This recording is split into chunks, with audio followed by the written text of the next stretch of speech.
ancaq danılmaz bir faktdır ki, Azərbaycan Bakı nefti ilə bir yerdə, kənd təsərrüfatı məhsulları ilə bir yerdə yəni müharibədə iştirak edib və Böyük Vətən müharibəsinin qələbəsində Azərbaycanın rolu danılmazdır. Azərbaycanlılardan ibarət ayrıca bir diviziyada yaradılıb.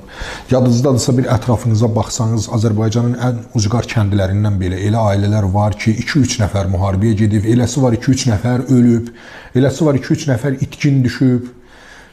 Ümumiyyətlə Böyük Vətən müharibəsinin Azərbaycanda zərbə vurmadığı bir ailə tapmaq qeyri-mümkündür. Ən yaxşı halda əlil vəziyyətdə, yaralı vəziyyətdə insanlar qayıdıb və yaxud müharibədə iştirak eləyib qayıdıblar. Və bundan əlavə biz İsa Hüseynovun senarisi ilə çəkilmiş o dövrü çox gözəl xarakterizə edən Tütək Səsi filmində görürük ki, adamlar elə bir ideologiyaya inanmışdılar ki, onlar öz yorğanlarını çırpıb yununu belə deməli müharibəyə, fronta göndərirdilər. Evdə ən dəyərli əşyalarını belə fronta göndərirdilər. Və insanlar qəribədir ki, hakimiyyətin səmimiyyətinə inanırdı. Ancaq burada bir faktı xüsusilə ciddi qeyd eləmək lazımdır. Böyük Vətən müharibəsində və SSR hakimiyyətində həmin dövrdə korrupsiya yox idi. Stalin başda olmaqla ən yüksək pillələrdə təmsil olunan insanlar yəni pul var, dövlət yığmaqla məşğul deyildilər. Onlar üçün yəni qələbə prioritet mövzu idi.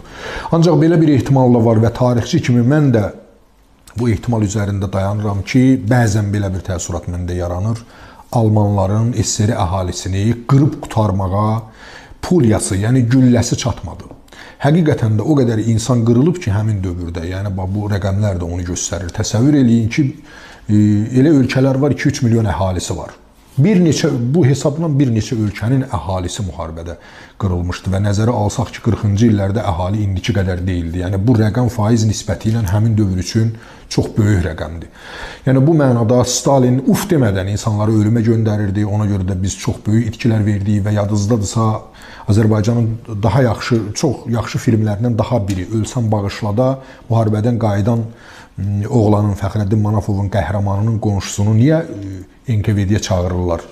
Daha doğrusu Milli Təhlükəsizlik orqanlarına çağırıb onu niyə həbs edirlər? O deyir ki, biz müharibəyə hazır deyildik və çoxlu itki verdik. Bu çox ciddi faktdır, bu çox ciddi bir məsələdir və Sovet vaxtı 50-ci illərdə bu məsələni qaldıranlar təqib olunurdular. Bütün hallarda 9 may bəşəriyyətdə faşizm üzərində qələbənin günü kimi qeyd olunur və bu qələbədən bizə də pay düşür. Baxmayaraq ki, müstəmləkə ölkələri, müstəmləkə xalqları belə qələbələrin sevincini axıracan yaşaya bilmirlər.